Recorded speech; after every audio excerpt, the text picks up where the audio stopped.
Good morning, everybody. I hope you're well. Delighted to see you all today. Lovely to see so many new faces and recognize some old names as well. Please do say hello in the chat and welcome to week 2, day 3 of the Learning Technologies Autumn Forum. I'm just having a quick look through. Apologies, I've got my second screen here. We've got Frank and Michelle and Eileen and Colin and Simone and Anne and Alona and Jenny and Sam and Michael.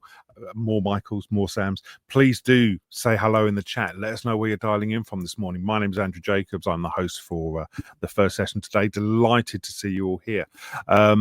Welcome to, like I say, to week 2 of Learning Technologies.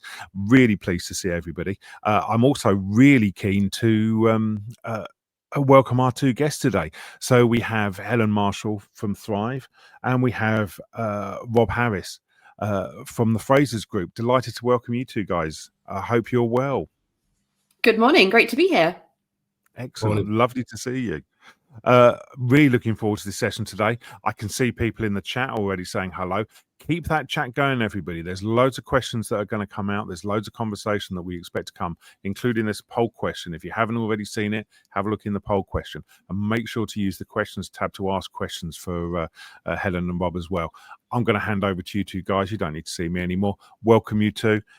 Really interested in this topic. I've had a look at your handout, Rob. I'll hand over to you 2.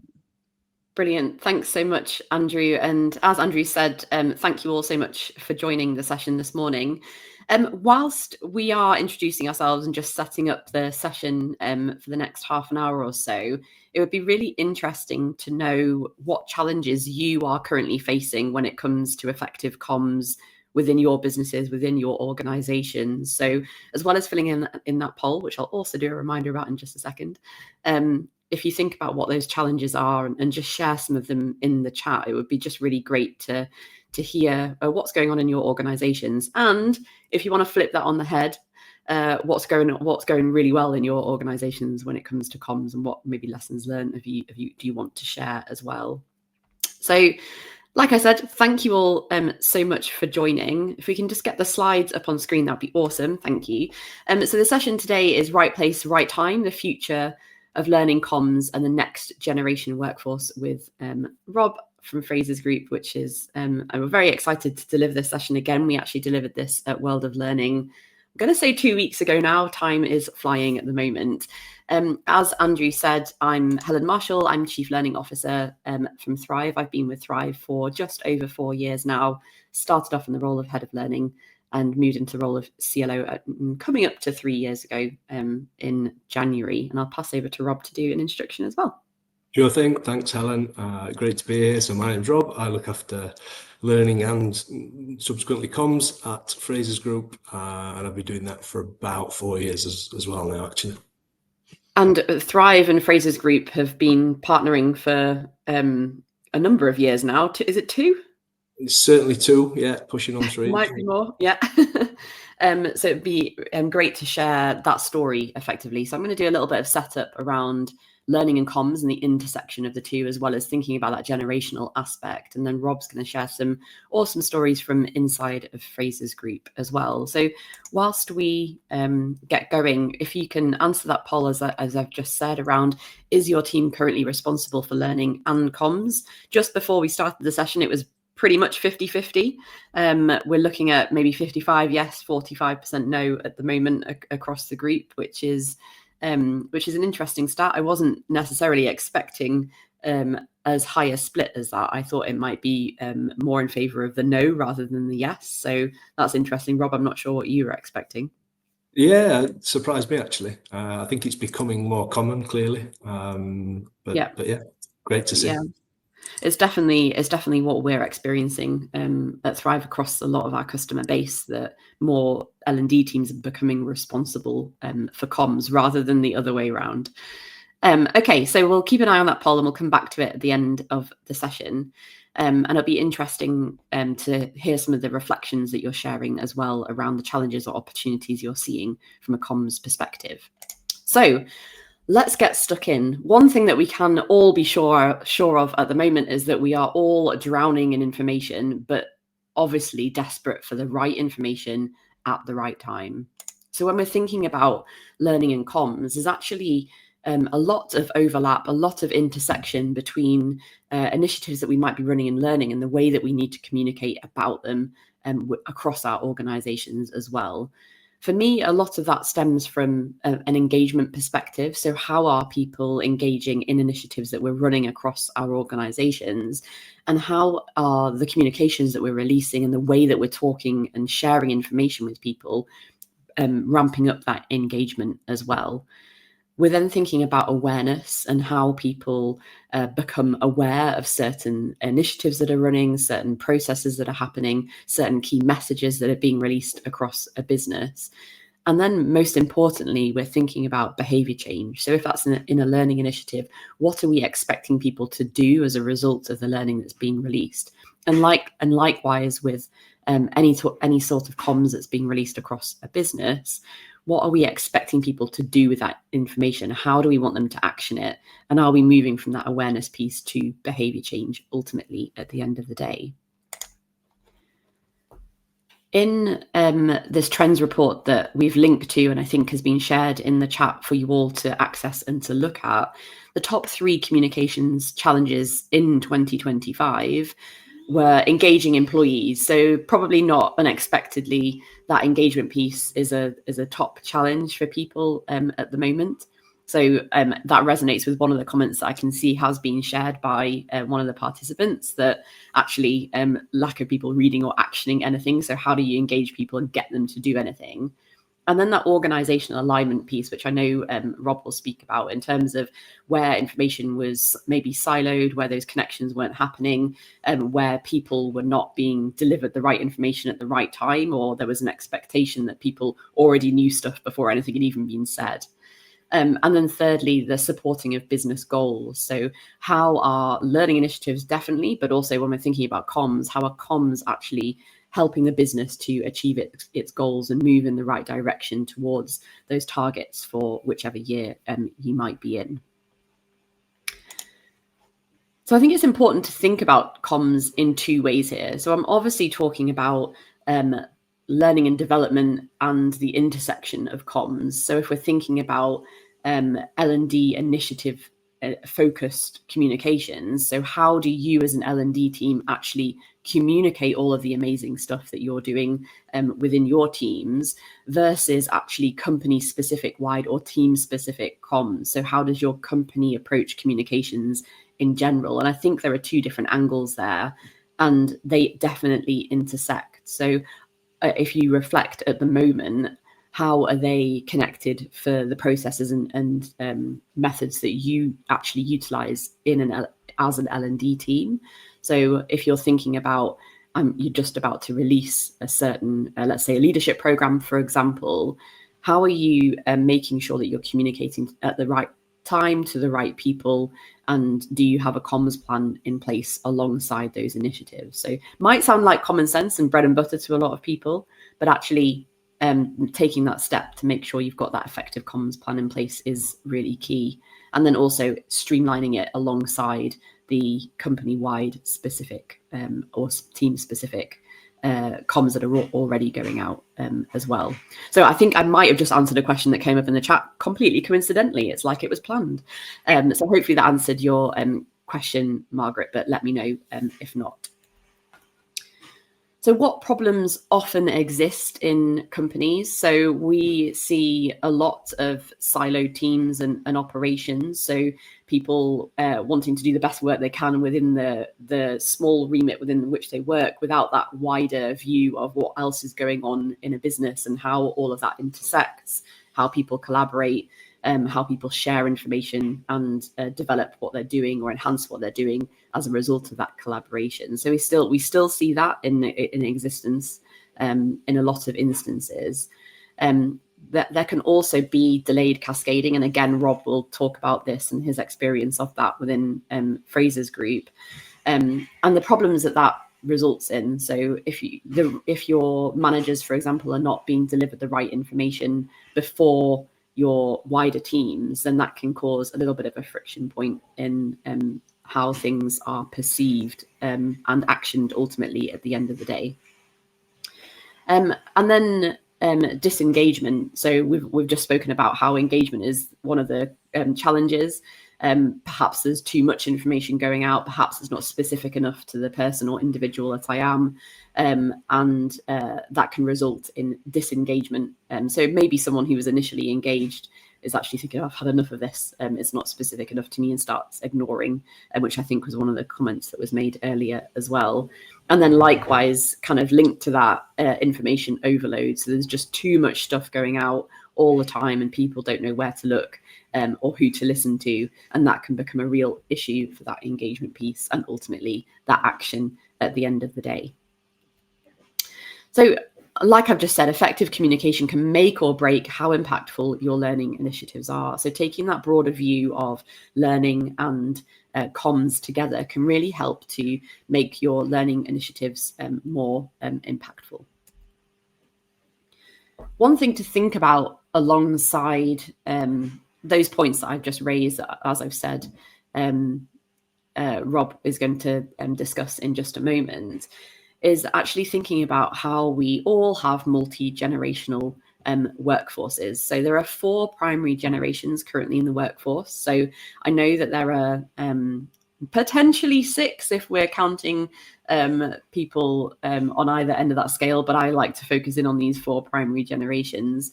The oldest being born, well, actually probably 1940s to 60s, really, and then the youngest in the 2010s. So to put that into context, as you can see on screen, the internet was first used worldwide in the 1990s. So the people who are much more experienced that are in our workforce currently have experienced huge amounts of change across their working careers already. But then we're thinking about the first generation of digitally literate people who are in our workforce, and then the next generation to come are AI literate workforce. So there's so much change that's happened, and people's experience across those generations is really important to consider, because there's a lot of knowledge that pre-exists in our workforce, whereas there is a lot of new ideas and challenge coming in, and how do we make sure that we're making space and room for both. One of the things that happens when we're thinking about our experience outside of the workplace and bring that into the workplace is that we have different expectations about technology specifically, but probably a lot of other things as well. But we have an experience of technology outside of the walls of our organizations that is often quite streamlined. So if we're thinking about ordering an Uber or getting food delivered from a local shop like the Co-op or Asda that can come straight to your door really quickly, and then things like Deliveroo, where things are quite quick and happen quite fast. And so you have an expectation that when you're utilizing technology within a workplace, that same thing happens inside the walls of the workplace, that actually technology is going to be really quick, it's going to be agile, it's going to be responsive to who you are and what your needs are. And actually what happens is that's not always the case. And so that creates a friction point and a point of tension. And I think L&D can help to bridge that gap between where people are and where our organizations are as well. To put it into focus, I think we're thinking about comms, engagement, and learning, how they intersect, how we encourage people to engage with initiatives that we're running, but ultimately how we have that bigger and more significantly an impact on the business and the organizational goals that we're working towards. So engagement is always the starting point for me. You can't have an impact unless you're initially having that engagement. But what are you doing to step towards that broader business impact ultimately? So at this point, I'll stop talking and I'll hand over to Rob to share all the good stuff and the good stories that are coming out of Frasers Group. And I'll click forward, Rob, hopefully, predictably at the right time.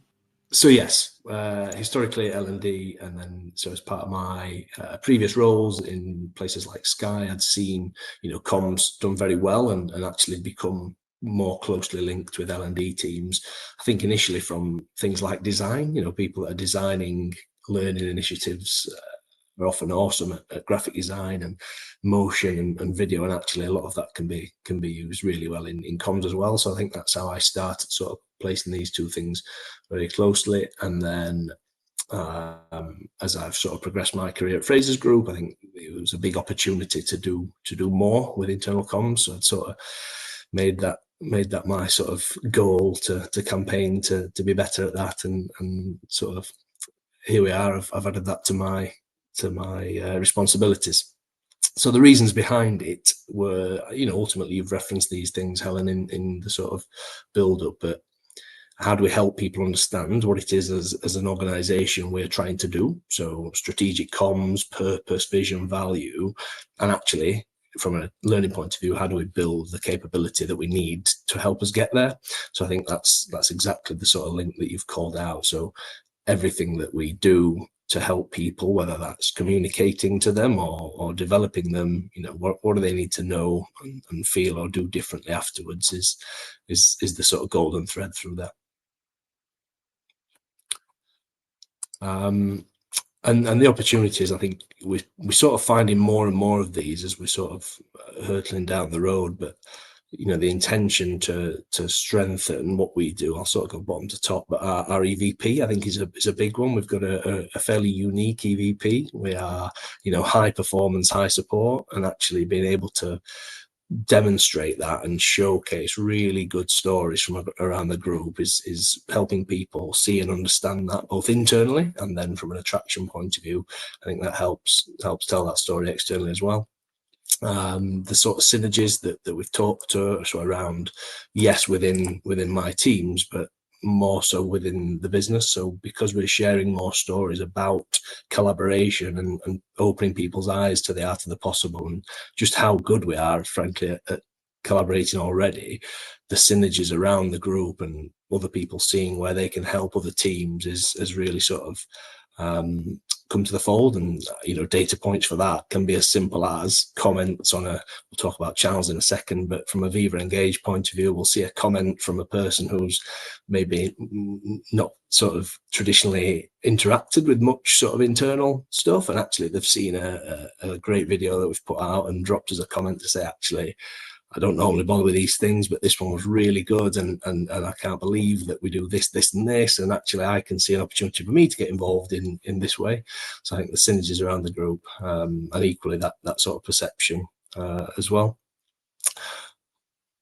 And yeah, so this is how we've established how we're doing it within my team. So, and it's funny, some of the questions that have come up in the comments around, actually it's not necessarily the comms, it's the channels and the clarity, and people have different preferences. I think I saw someone saying, well, actually some people prefer email. I think there's a risk in trying to do everything. So we've, our strategy here is we have work, connect, learn. So that's how we talk to it, both for me and my sort of strategy and how we're developing the comms and learning, but also we talk to our people about that. This is our sort of catchphrase, if you like.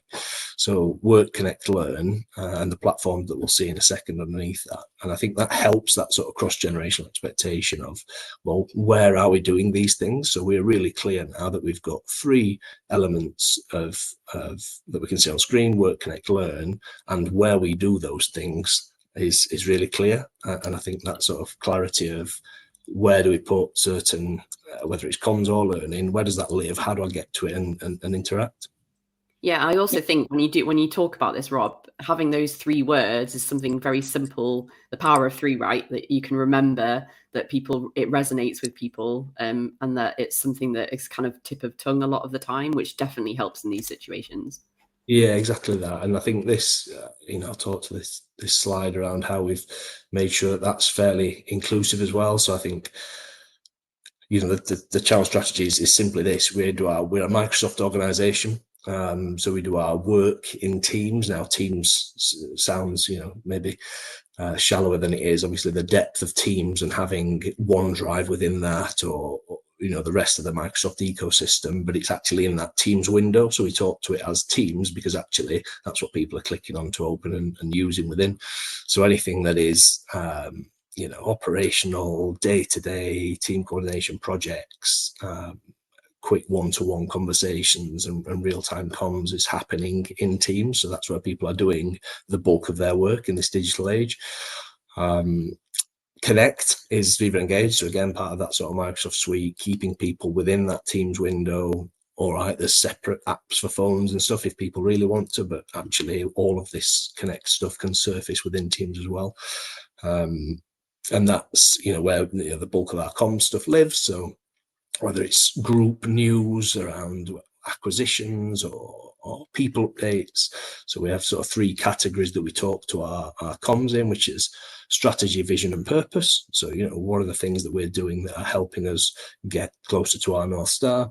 We have people and progression. So how do we talk to really great stories from across our teams that showcase the good work that's going on? And then we have our sort of ESG stream, so environment, social and governance, where we'll talk to whether it's a sustainability efforts or our sort of Frasers Fit campaign around Move Money Mind. So there's lots of stuff that we'll talk to in Connect that helps our people sort of understand the categories and the formats in which we're doing. So, and then as well as that, we've got some hyper local stuff. So we've got several offices around the globe. We've got, as you might imagine, you can cut the sort of retail landscape up into regions and areas. So we have some really sort of unique groups in there. And then we've got community groups. So Hyrox is flying. I mean, we're a heavily sort of sporting company anyway, but there seems to be no end of people getting involved in Hyrox and having a go. So there's a community for people to talk in there now, and running's always a sort of classic. So we sort of mix the strategic and company-wide comms with community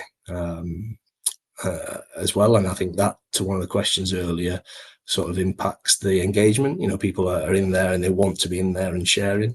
So we've got really strong engagement, which again, I'll talk to in a second. And then, crucially, learn. So again, Helen sort of referenced, we use Thrive. I'm pretty proud of the sort of setup we've got in Thrive. I think we use it really well. But actually linking this into, well, how do I get to Thrive is interesting. So when we're in a mainly Microsoft environment, we're really sort of conscious that we need to surface the right learning at the right time, and that's where I think the comms link comes in really well. So yeah, we use Thrive for our onboarding and induction across the group. We've got lots of really sort of strong operational training there, whether it's retail or some of our head office functions that are doing really specific roles. And we actually also use it as our intranet for head office. So the first thing that they'd see in a morning is Thrive. So that's how we've set up our strategy. That is way clearer than it used to be. So we were never necessarily famous for either of these things, years and years gone by, but actually we've come on a really strong journey to land in a place where I'll not reference the names of them, but we used to have several different tools for doing all these things, and actually that's part of the problem. So how do you be really specific on these are the 3 things we are looking to do, and our tech stack supports that. I think so. Someone's just asked a question around how do you encourage people to use Viva Engage page, but I'm wondering if the examples that you're going to be sharing next might talk about that a little bit, but just wanted to flag just in case it doesn't. Completely, and there's all sorts of nuance within how you use these tools, but I think what's worked really well for us, and I'll talk to these at the end in my sort of top tips, but you can utilize notifications. What are we actually pushing to people, which you've got to be careful with, because if you push everything, it's all noise then, and people fall out of love with it very quickly. So what is the pull and what is the push? So yeah, I'll talk to that in a second, but this is a great example of one we've seen work really well. So one of our communities within Viva Engage is the people managers community. So that is everybody who has a direct report. So it's an automated audience in the background, and if you're responsible for a person in our group, you're in that audience and that community. So we use that for all sorts of messaging, whether it's going to our leaders first about a strategic acquisition or an update, or this thing's coming and actually you need to be ready. I think we've all been in situations where you'll join a group wide call, and at the end the person talking will say, and if you've got any questions, speak to your manager. And managers on the call sort of look left and right and have no further information. So we use this community to get to our leaders first. We'll provide packs. Here's some FAQ packs that you might need to be armed with to help you communicate this team and support this change within your teams. But another thing we use it for is really bespoke sort of time of need learning opportunities. So when we know we've got, whether it's appraisals are coming up, and actually here's some, in this example, here's a reminder or a skill boost, as we call them, on how to manage challenging conversations. I think, putting that in people's sort of field of view at the right time, we've seen dramatic increases of the sort of passive and sort of steady streams of people signing up for it. But we'll put that in the managers community at the right time, and we saw, as you can see on screen, a sort of 450% increase in sign-ups. I think that just shows the relevance of the sort of comms and learning coming together. Yeah, I also think that connection, I mean, that challenge of managers not being given the right information at the right time before their teams are given the right information is definitely a challenge that we hear a lot across the industry as well. And just that simple shift can really help. But also, I think someone's asking around the advantages of using different tech at different times. I think it's having that clear purpose of like what these things are for and how they then connect together in that kind of streamlined way, which is what you've described there, Rob, because I think that's really important for people to understand where to go and for what and when. Yeah, absolutely. And well, here are some more examples of just some of the stuff that we've done and how that sort of shows up in our tech stack and what it can look like. But yeah, I think pulling people into spaces that we think they might need to be in also helps them see the other stuff. So the screenshot on the right there, if you've come into that skills boost, actually this sounds great for me at the moment, and I will book onto this, you're then in Thrive, and it's a fairly seamless sort of execution when you've got a notification on Viva Engage and you click it and you're straight into your Thrive app, or if you're on a browser in head office, it's a really slick sort of transition. But then you're in our leadership academy, and actually there might be other things that you can either benefit from yourself or actually signpost your team. So I think we see people who are brought into the environment for learning and development, or naturally finding and spending more time being cognizant of what is available for them and their teams once we've brought them into this place. And to the point earlier around engagement leading to impact, I think the thing here, as you're on that journey, is you can see that people are engaged. Actually, you can't really see from the middle one, but I know that there were hundreds of people that have liked these posts. And then as you've seen, there's then that sign up into the sessions that ultimately then will be tracked in a different way to talk about business impact. But it's seeing that behavior of, this is the message, this is the interaction, this is the action I've taken, and now this is going to be the impact that I have as well. So that kind of full story is really clear to see, which is great. Well, we are on our journey, so fairly early on, I think, and I say that because we are sort of due an engagement survey, which will be a really great proof point to see whether this is working or not, and maybe we're miles away. But I suspect it's certainly advancement on where we were.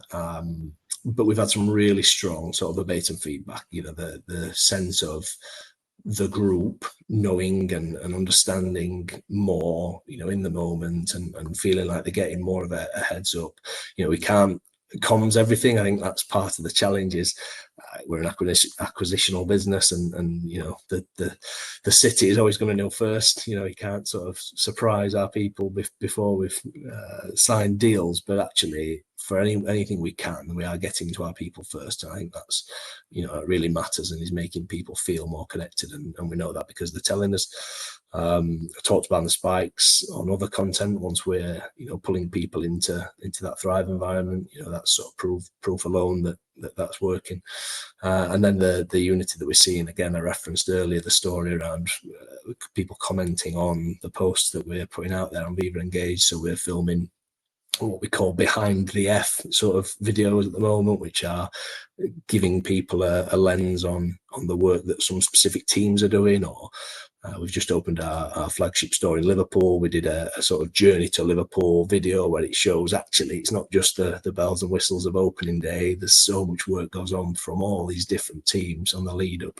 So how do we showcase that more and make those teams that aren't necessarily front of mind feel seen, but also champion that to the rest of the business. And I think that's going down really, really well.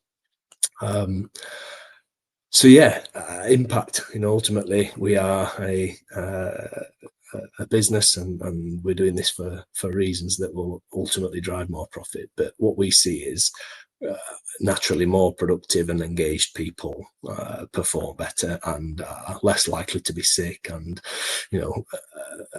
it increases our EVP. So the stuff we're sharing. And I suppose something I've not sort of joined the dots on is a lot of this content we're now getting for both comms and learning. We're seeing opportunities to use that externally as well. So I referenced the EVP before, but so I think the impact on that time to hire as well, it's showcasing the group as a more attractive place to work because we're doing more of this stuff and more openly. So that's going down really well, and we're seeing that come through in our LinkedIn applications. So yeah, ultimately, I think that diagram shows that as you join these dots up, and again, we'll see through more proof points as we get to engagement surveys and teams feeling more engaged and therefore ticking all these boxes that we're looking to do. But yeah, ultimately, business impact is a metric that we're still, it's a fine art, but I think over the next sort of year or so, we'll have some really great proof points. And I actually haven't included it in these slides, and I can't remember the report that I got it from. So you're just going to have to take my word that I remember this correctly, and that's questionable. However, I think that reducing time to hire and increasing your EVP is a really important point, because people leave their jobs for different employers more often for lack of learning and development opportunities, or development opportunities more specifically, than they do for compensation. So if people feel like they're not being developed and not being given those opportunities, then they're more likely to leave. So being able to showcase all of the stuff that you're doing, absolutely, like you said, reduces time to hire because people are attracted to you as a business, and then they're likely to reduce attrition for the business as well, because people want to stay, they feel valued, and they feel like they belong as well, which obviously leads to more profit for you as a business as well, like you've said. Absolutely. Top tips then, and I'm just trying to keep up with some of the questions coming in because there's some brilliant ones that I'm sure we'll get to. I think I've touched on most of these, but communicating to leaders first, I think is a really important one, both for the engagement of that population of people, but also to strengthen your message and make sure that you've got people that aren't going to a single point, i.e. whether it's my team or straight to the HRD or whatever that looks like. Leaders are able to field and answer questions around communications. And with that, supporting resources. So I think, again, they go hand in hand, but also we've found whilst we'll announce an update on our sort of Connect channel, so through Viva Engage, we'll host FAQs or a video about it on Thrive. So we'll create almost like a hub for specific initiatives. The tools and tech, I think we've talked to quite a lot. How do you make sure that you've got one of our sort of mindsets is minimize. How do we make sure that we're simplifying and minimizing things as much as we can to get optimal use? So making sure that you've not got 6 different tools that people might expect a communication or to find some L&D, I think is really important. So consider your strategy of channels and make sure you communicate that openly. Data points, yeah. So I've talked to some of the sort of stuff we're seeing, and that's, I think, one of the questions that's come in.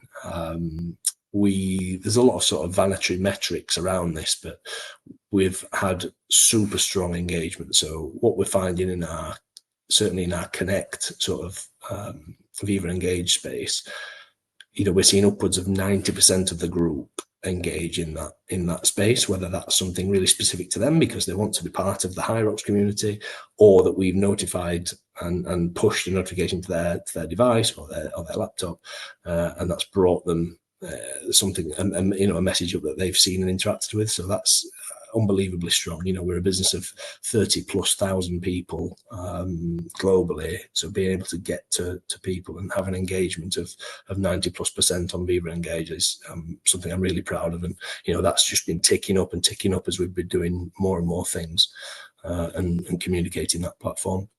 And then this last one I think is probably the most important. So as I'm saying all this, and we're seeing higher engagement, you know, planning and prioritization is absolutely crucial. I think the risk, and I've seen it come up in a few of the comments, the risk of having too much is a real one. So similar, I think we've probably been through this in L&D over the last 5 years, where it's content, and everybody's got too much content, nobody needs more. So actually, similar in comms, you know, everybody's got their message that they want to communicate from around the business, and everyone likes their cake that they've baked. You know, their message is the most important one, and therefore, you know, Rob and team, you've got to communicate this out. But so having really clear sort of operating models of, you know, what do we notify people about, what don't we, and is it certain groups that need notification, or is it all company? So I think the planning and prioritization of the messages is key, and making sure there's no pinch points. We have to consider things like retail sort of blackout periods. You know, if it's Black Friday, there's no use messaging the whole company about an IT update. You know, so there's certain things you need to be really conscious of. And yeah, so plan, prioritize, and plan again. That's such a great point, Rob, that you need to be aware, acutely aware of what's going on in your business and what's a priority for most of the business at any one time, or particular audiences as well. So yeah, great tip there. Great tips in general. So we've shared a lot of different perspectives on that intersection of learning and comms. Rob shared some amazing insight into what's going on at Frasers Group and how they approach learning and comms more broadly, as well as his top tips there. I know we've had quite a lot of questions coming through whilst we've been talking, so we'll get to answering those now, and there might be some more in the background as well. Oh, there's loads more questions about it. Thank you for both of you. Do you know what gets everybody talking? A microphone failure. Do that again as soon as the next microphone time. stops working, everybody goes, I can't hear. And it's, guess what? Everybody wants to talk to you. There we go. Awesome. Thank you so much. Loads of questions. I've put some of the questions in the chat. Hopefully you can see some of these. Let's go to the highest rated one on here, which is from Jenny Wheeland, which I think is a fabulous question. How do you engage with people who don't have a work email? Those teams on the floor, the non-management, I hate the phrase hard to reach, but we've all got employees and we've all got people we want to talk to who aren't knowledge workers. They don't sit behind a desk the same as we do. How do we connect with those people? Yeah, great question. I think it probably comes back to the sort of generations that Helen referenced before. 99.9% of that audience have a device in their pocket. Now we're lucky in that we have a few different ways. So our frontline, the people that matter most in our business are in our stores, and making sure, and I think this comes back to the prioritizing and planning, and making sure that it's not just noise, it is really strategic, specific stuff, that if you're going to communicate to those people and you need to get to them and you're going to force a notification into their pocket, that they're allowing a work app to be on their home device, it better be worth them getting and reading it. So I think, again, being really strategic with what are we pushing to everyone is key. So yeah, we have Teams is heavily used, so you're right, they don't have email in those sort of roles. But actually, I'm not pretending to be too IT savvy here, but because of the licenses that we have, they have Teams but not email, and so there's certain ways that we enable that. So we pay for licenses for every single one of our people to have both Teams and Viva Engage. So we're enabling that through, and they have store PCs that they're the right kits, but you're not going to get everybody. So I think people will not want to have work. So for that section of the population, that's where the manager cascade comes in really importantly as well. So how do you make sure that the messages that everybody needs to get, that the store manager understands that, and they need to be able to stand in front of their people in the flesh and cascade that message. We've also, sorry to interrupt, Andrew. We've also seen huge success with having Thrive available on like tills on the shop floor as well. So people being able to access that as and when is needed, which it's finding the time to do any sort of training via a platform when you're on the shop floor is really challenging. So making that available kind of at the point of need as well, when you've got 10 minutes to do it, has been really successful as well. Yeah, thank you.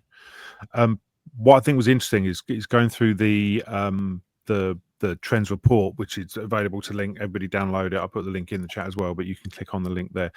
One thing that stood out for me was the expectation managers. You just mentioned it again, Rob. A thought I had, which Michelle has echoed, is, are managers ready to be the most important comms channel, and do they want to be the most important comms channel? How do you deal with that tension and the expectations on managers and comms and learning and so on? How much of an issue is that, and how do you navigate around that? Yeah, great question. Look, not all people managers are in the job to be the best public speaker or the fountain of all knowledge, but actually that's where you flick back to the learning and development team of how do we support people to be as good as they can be and drive capability. So I think there's the understanding that actually as a people manager, that is part of your role, like it or not. You are responsible for communicating to your team, and we can help you get better at that. And here's some stuff that we've got, some resources that can help. But yeah, ultimately, I think having that clear expectation and then providing them with the best possible resources, that they don't have to feel the pressure of here's the message and you communicate it how you see fit. Here's some resources. Here's a PowerPoint if you want it. Here are everything you need to put you in the best possible position to talk to your teams. I think there's also a broader organizational challenge at play there as well, in that a lot of the time you see businesses putting people into people manager roles because that's the only way to progress within an organization and to get a pay rise ultimately. So that you need to fix that systemic issue in a business, so that people who really want to be people managers, who want to be that conduit between business objectives and your people, to really understand that and to enable them to communicate in the right way as well. Because I think until you've done that, you are always going to end up with those people that Rob's just mentioned that don't really want to be doing that, and so are maybe less engaged as managers in the type of capability that you want from them as well. That's a really important point, Helen. I think also because it's the expectations on the manager then, isn't it? And the expectation on the learning function. It's sort of like that's your job as the learning function to do it. And part of that conversation has to be, well, actually, it's your expectation on you as a manager to be doing some of this stuff as well. And I think there's a shift that has to happen there. Yeah, and a certain level of accountability as well, right?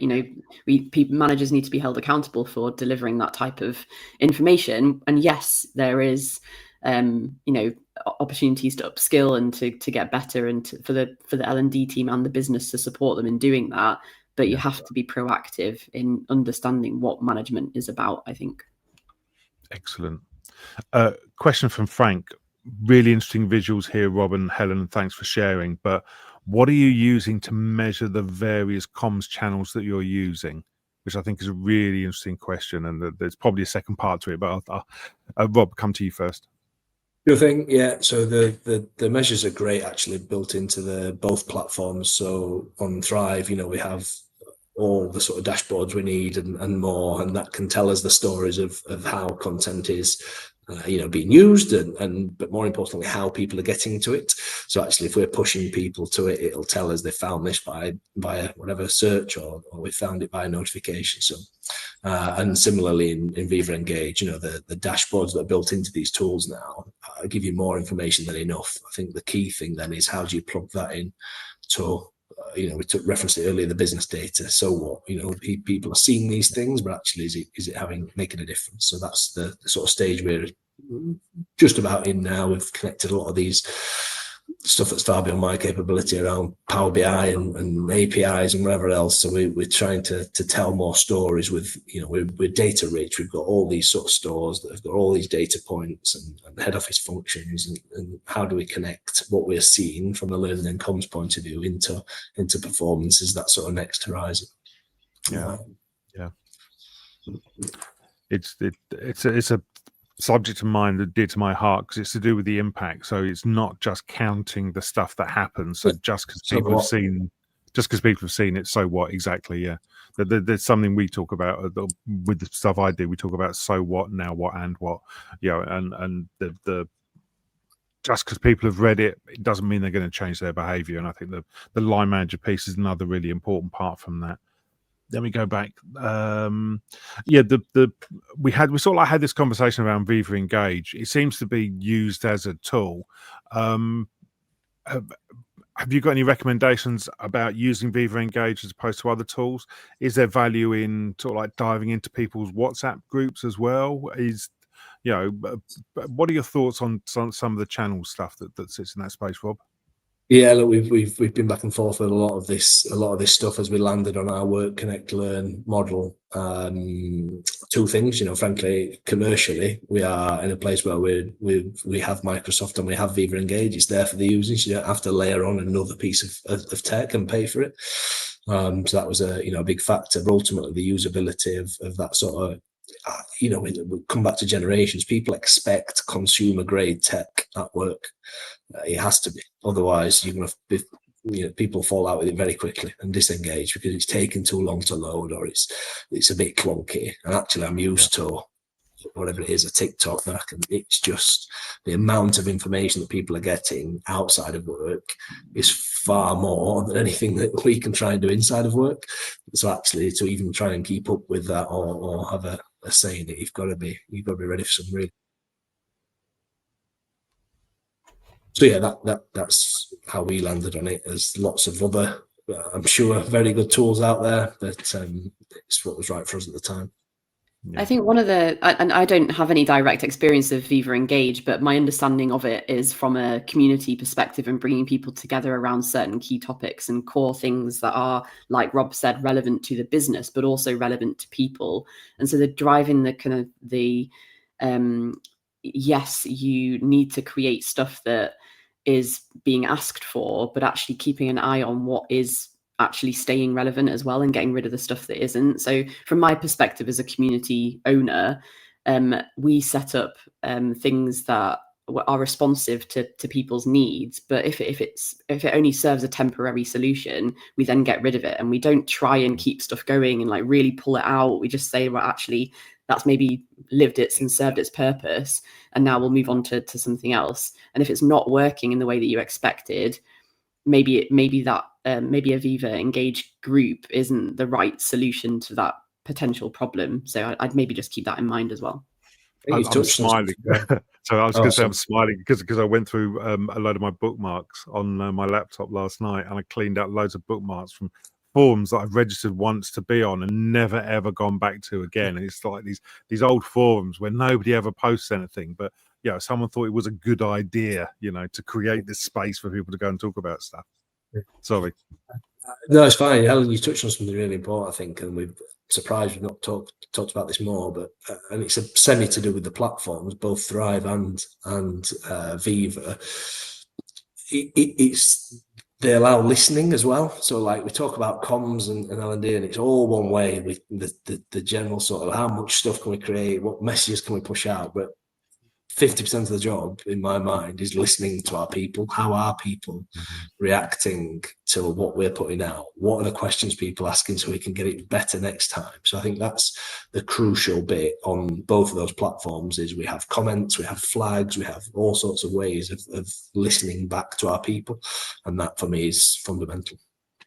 Right, we've got 8 minutes. 8 minutes of the webinar left. Let's talk about listening. I'm smiling again. I had an organisation want to talk to me about doing some evaluation stuff, and they were saying we're getting really good feedback on our evaluation sheets, and everyone's saying all nice things. And I went into their Teams channels and just started looking, and people were slagging off their mandatory learning, but everyone was filling in a happy sheet going, no, I really enjoyed it. And they couldn't work out the disconnect between the two, when actually if you just looked and searched for mandatory learning, just the comments where people were having a go at it and it's a waste of time and so on, you just think like, just look up and out. That's all you had to do was look up and out. There was a brilliant comment from Eileen, which I would like to pick up because I really like your opinion on this. Eileen said we have separate comms team which has other priorities, so ensuring we're actually working together and linking our learning with campaigns that they're running, ensuring that the L&D focus is front and center, is getting more and more challenging. How do you work with the comms team? How does an L&D professional work with the comms team when they've got all of those priorities going at the same time? Because I think there'll be a few people in the chat here, I think, probably suffering from a similar perspective. Absolutely, yeah. Like I say, I'm lucky enough to look after both for our group, which helps alleviate the problem altogether. But that's not to say I own all comms for the group. You know, we have several comms teams who are doing amazing things in really specific parts. So the retail comms team, you can imagine, you know, as a group, comms around strategy, vision, and purpose, and the stuff I referenced earlier, people and progression, you know, ESG. But actually, the retail comms around, there's a price change or this, you know, there's so much more volume of communications in the sort of operational technical comms that, you know, we work really closely with them to understand their sort of peaks and troughs and when is it sensible to communicate to retail around the most important communications, frankly. And then we've got different pockets of our business that have you know, people who are communicating. So I think it's really important to build a community. So we've done a really strong job at that, and been really conscious of, you know, we have monthly meets from anybody who's involved in comms across the group. So we have our own Viva Engage, as you might imagine, around everybody who's a sort of a comms admin. So we've got a space to talk to that stuff. But yeah, look, it's relationship building 101, right? You have to help them understand what it is that you're trying to do and why that's, you know, for the greater good of the business, and that you can help them, and you know, the mutual benefits of working closely with L&D and comms. I think everything we've talked to today, really. Yeah. A great comment from Helen. Just off the back of that, shouldn't the work of L&D be to support business priorities? We should therefore align to comms. I 100% agree, Kay. I absolutely 100% agree. Problem is people don't think that way in the business. What they do is they assume that L&D will make this thing happen, and just to manage it and make the thing happen. And is it actually integrated? In some areas, in some sectors, it will be much more integrated. In other sectors, it won't be. And I think it's really interesting, the challenge, depending on your sector and your employer, I think. Any more questions? I can't see any more questions coming through. Let me have a look through here. Yeah, I can't see any more questions as far as I can see. There's just one that I can see that you added to the chat a while ago, Andrew, from Liz around, and obviously I'm honing on this one because it's a Thrive question. Oh, right, yeah. So Liz has asked whether Rob, you mentioned that everyone sees Thrive first thing in the morning. How did you technically make that possible? Well, everyone might have been a stretch, but we do our utmost. So yeah, it's our homepage. So talk to your IT team. They have a button in the background somewhere that they can paste a website into that determines your homepage. So often that's just the default, and it'll bring up your most recent tabs. But we've set it to be our Thrive learning sort of link. So that's what people see first thing. Fabulous. We love it. Oh, we've got a question from Catherine that's just come through. Do you use evaluation levels to measure the impact of learning, or how are you measuring the impact of learning? Oh yeah, well the measurement of learning is, you know, a whole different sort of ball game to some extent. But yeah, we're a bit more mature in that side of things. So I've referenced the measurement of the comms a lot here, and that's the journey we're still on. Our learning sort of metrics are very sort of purposeful, and they're already connected into business data.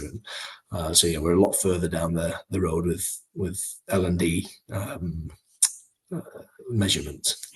Yeah, excellent. And I'm going to finish up with a comment from Dan, which has said a large part of L&D is carrying messages to the business. It's just that some SMEs think the message is mandatory and make it learning. And I think it's a really important point, that Dan, is that not all learning is comms, but not all comms is learning. And I think that's a really interesting point there, that about how we put and message some of that stuff sometimes, and it's how we negotiate that. I think we're done. Thank you, both of you. That was absolutely fascinating. Again, go back, have a look through. You'll find the link for the document on the page. Please feel free, connect with Helen and with Rob via LinkedIn and so on. Thank you everybody for your comments and for your questions. Really great engagement again. I always know when there's loads of comments and everything flying through that we've got a smart group. So thank you for that, everybody, again. We'll be back, and we are back at, where's my time gone? At 11 o'clock. Sorry, 11:30. I beg your pardon. No, put my brain again. Yes, it is 11:30. Sorry, apologies, everyone. I've got so many screens going at the same time. How work works now. We're talking about AI again. Guess what? It's those favourite two letters. Looking at building the future workforce with humans and AI, and that's at 11:30 with Dominic and Gary from Cornerstone. Thank you, everybody, for your time this morning. Really do appreciate it, and we'll see you a bit later. Thank you all.